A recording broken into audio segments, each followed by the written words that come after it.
Takže čuste lidi, jsem tady po dlouhé době, jsem zase umetenou u Ekory a nějak tak jsem si uvědomil, že Ekoru už vůbec nehraju, bohužel už mě to nějak přestalo bavit, už jsem jí měl nahráno fakt hodně a nebavilo mě pořád začínat a bylo to nudný. Takže mám tady pro vás takovou, no nevím, pro někoho možná bude to zklamání, pro někoho možná třeba plus, ale tu postavu a ještě mého buffa a možná některé postavy okolo, co mám větší level a už na nich nemám věci, tak bych chtěl vyměnit, chci to vyměnit za Steam účet, já teda Steam mám, ale bohužel no mám to takový jakože na prd, takže bych chtěl nějaký Steam účet z Global Offensive, plus tady nějaký třeba k tomu skiny, buď skiny, anebo nějaké hry ještě k tomu, to je mi v celku asi že jedno, ale musí tam být goučko a nějaké skiny, anebo prostě hry navíc. Je jedno, co tam budete mi nahrát kolik nebo tak, to je mi nějak šumák, ale prostě chtěl bych to vyměnit a ať je to jakože, ať nemáte vác nebo něco takového, protože to prostě nechci. Pardon, jsem trošku lagl, dobře. Tak, co nabízím? Nabízím tuhletu postavu. Je to, můžu jí dát teda buď celou, anebo jenom věci, to už je víceméně na vás. Je to VAR, má tady 3 Pčka, to vidíte. A co má? Má Minotauří sekeru 45 kaleštínkami plus 6, 75-10, což je prostě automat. Tady taky 75-10, kameny plus 6, prostě vidíte, ZB, hodnota, prostě bomba. Tady mám starý kama helmu, to je všechno na dropa většinou, ale jako dobrýho dropa. Mám tady 75-10 talíky, tady teda nemám 75-10 a tady je 75-10 a no jakoby tohle, no. Je to prostě drop, no. Měl jsem někde ještě náramek, náhrdelník, ale vůbec nevím kde. Vůbec nevím kde. Prostě se nějak zapomněl. Pak tady mám teda kosti na to, na hodnotu útoku. Což je docela potřebný. Já si vypnu názvy, protože to pak laguje. Tak, koukneme se do skladu. Tady mám nějaký věci. Tak, a je tady magický kámen, všechno na vylepšení, zlodějky, kosti tady jsou. Já takový jdem, že jsem tady toho měl víc, já se tam omlouvám, ale já to tady fakt jakože víc nevidím. Nevím, je možný, že někdo tady byl, nevím. Pak tady jsou tady nějaký tyhle bonusy, tady to. Záslužný prsten. No, a to je tak jakože z celku všechno, pak je tady teda to, ale to mám mrtvýho tak to není problém si koupit, peníze tady nějaký jsou. A dále k tomu nabízím mého buffa, co jste viděli v předešlém videu. A k tomu toho vám teda ukážu nějak pak v rychlosti. Takže pokud byste měl zájem, tak se mi ozvěte. Dole v popisku videa budou kontakty na mě, bude tam Facebook, bude tam Skype a určitě mi nepište ty, co mě chtějí ojebat, no to ne, fakt jakože, protože já chci nějaký slušný obchod. Buď třeba, že se sejdeme reálně a nějak se domluvíme, nebo když ten člověk bude rozumný, tak se domluvíme nějak v realitě.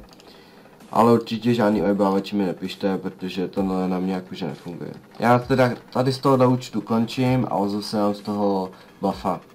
Tak jo lidi, jsem zpátky, jsem teda na mým buffovi. Ten teda je 120, má vlastně všechno na P, to je jasný.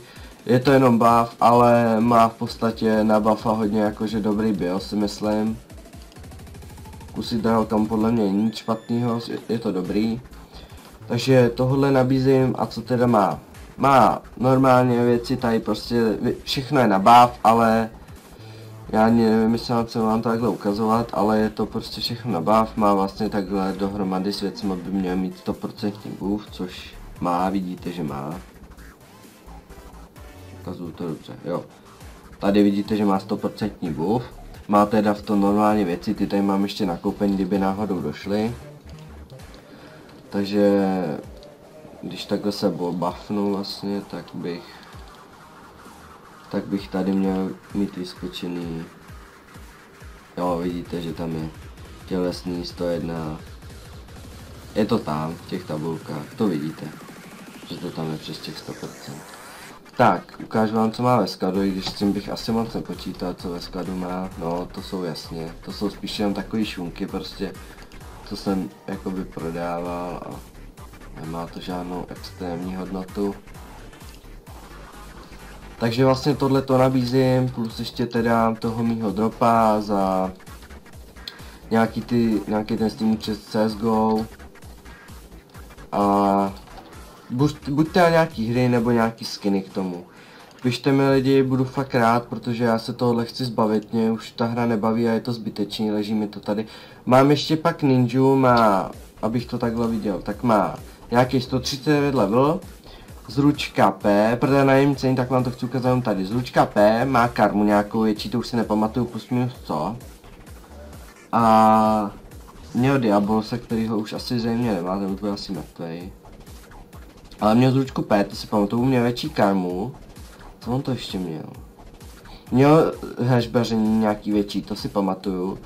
Ale nejlepší ani byla ta zručka P, protože já jsem, jakoby, když vám to řeknu takhle, já jsem si nadropoval z mapy pokladů, ty jsem si pak otevíral s tou zručkou P, jakoby, a dával jsem talismany, jakoby, do věcí a tím jsem si vydělával. A když padlo něco dobrého, tak jsem si prostě vydělal, že jo, a takhle jsem si jako vydělával a pak jsem chtěl jít na větší levy, jenomže to nějak jakoby nevyšlo.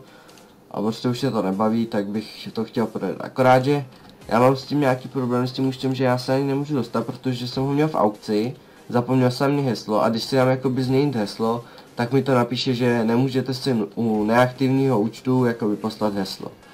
Nebo změnit, že ho nemůžete změnit, na e-mailu mi to píše. Takže já potřebuji potom asi napsat na fórum a zeptat se jakoby co s tím, ale to se potom uvidí, to již tak zařídím, to by nebyl problém.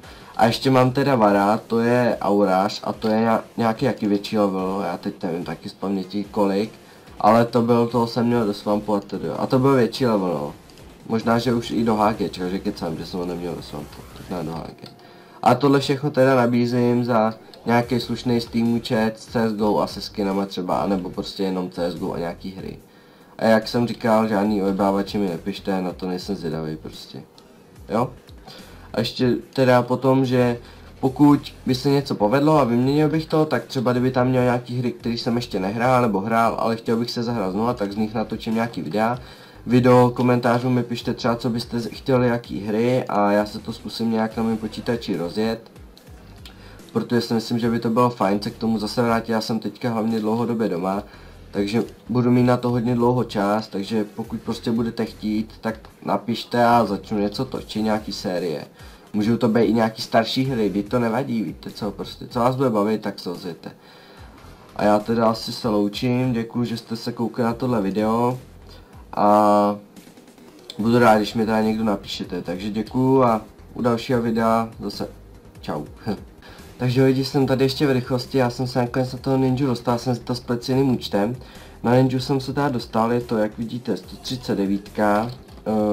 Diabol se teda už jakože nemá, ale myslím, že ho skrocený měl. To nevím, jestli se tady pozná, ale myslím, že ho měl skrocený. A jak vidíte, má karmu M2, co jsem říkal, má hashbařní 5, no to zase tak hrozně není moc, ale tak aspoň něco. A zručnost P. Což prostě je fakt ideální účet, já jsem koupil hrozně jakože dráž a on třeba i kdybyste teoreticky si ho měli vzít prostě jen tak, nevím jestli to je dobře, a on tady nic to asi není. Tak i kdybyste si ho teoreticky měli vzít jen tak ho dobře střelíte třeba Black Marketu prostě za prachy, že jo. Já pak ještě, už jsem koukal na toho Vara se dostanu úplně v pohodě a toho bych teda třeba mohl přidat. Já mám ještě jednoho suru, což je BMko.